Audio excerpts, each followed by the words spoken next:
October 12th, 2020, practice. Number 1, Eric is putting together bags of groceries to donate to charity. He has 12 boxes of macaroni and cheese and 16 cans of vegetables. He wants to divide them up evenly so that each bag has the same contents and no items are left over. What is the greatest number of bags of groceries Eric can put together? So we're going to have some key items here, keywords. So no items left over, that's going to be key. Same thing with this greatest number, greatest. What does that greatest mean we're going to find? The GCF, greatest common factor, woohoo! So we need to find the greatest common factor of what? Well, 12 boxes of macaroni and cheese, and then he has 16 cans of vegetables. So what are those two numbers that we're going to use? 12 and 16. So let's find the greatest factor of 12, and then we'll find the greatest factor of 16. Oh, yes. Alrighty, so 12, what can we break down 12 into?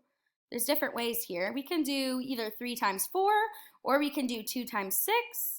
I'll do 2 times 6, because that might be one that many people will think of maybe first, but you can also do 3 times 4, that works. Is 2 a prime number? Yes, because the only 2 factors are 1 in itself. So I'm going to circle that 2. But is 6 a prime number? No, because we can break it down. It's a composite number. We can break it down more. So what times what equals 6 other than 1 and 6?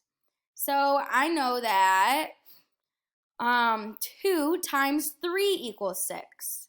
Remember, not adding, we're multiplying to get 6. So 2 times 3, we're finding factors. Factors meaning we can multiply them.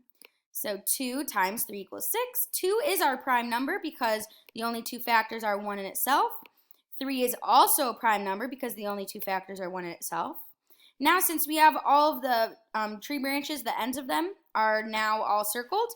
That means there is no further to go. So our prime factorization in order from least to greatest of 12 is going to be 2 times 2 times 3. Again, I like to make sure those numbers are down to make sure we have the numbers, and then I put in our multiplication symbols in between. Now we need to find our prime factorization of 16. So 16, what can we break that down into?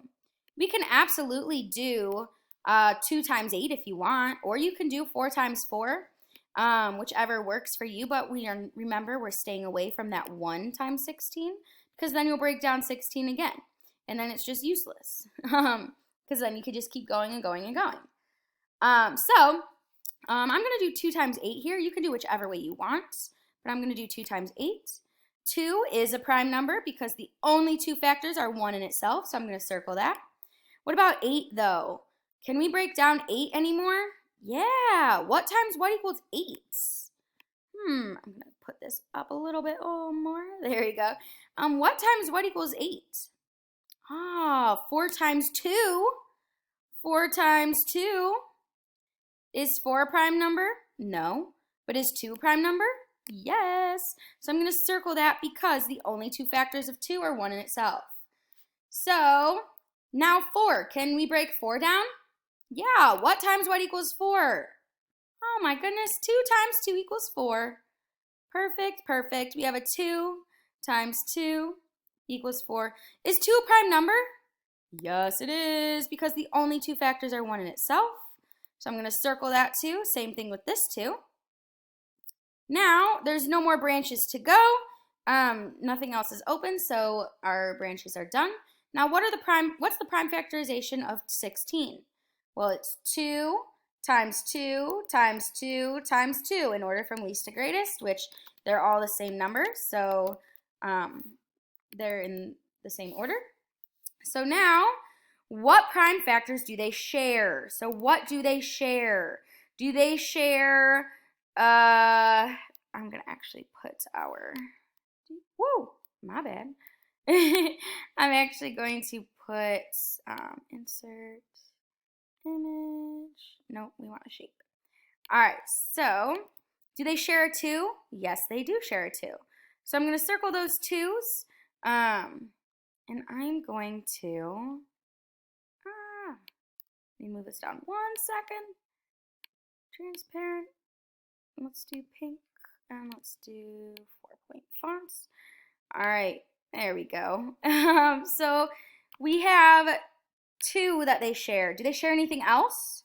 We're matching our socks? Yeah, we have another 2 that they share. So I'm going to put this over this 2. Anything else that they share? Do they share another 2? No. What about a 3? No. So whatever we have circled, remember, we are taking 1 from each.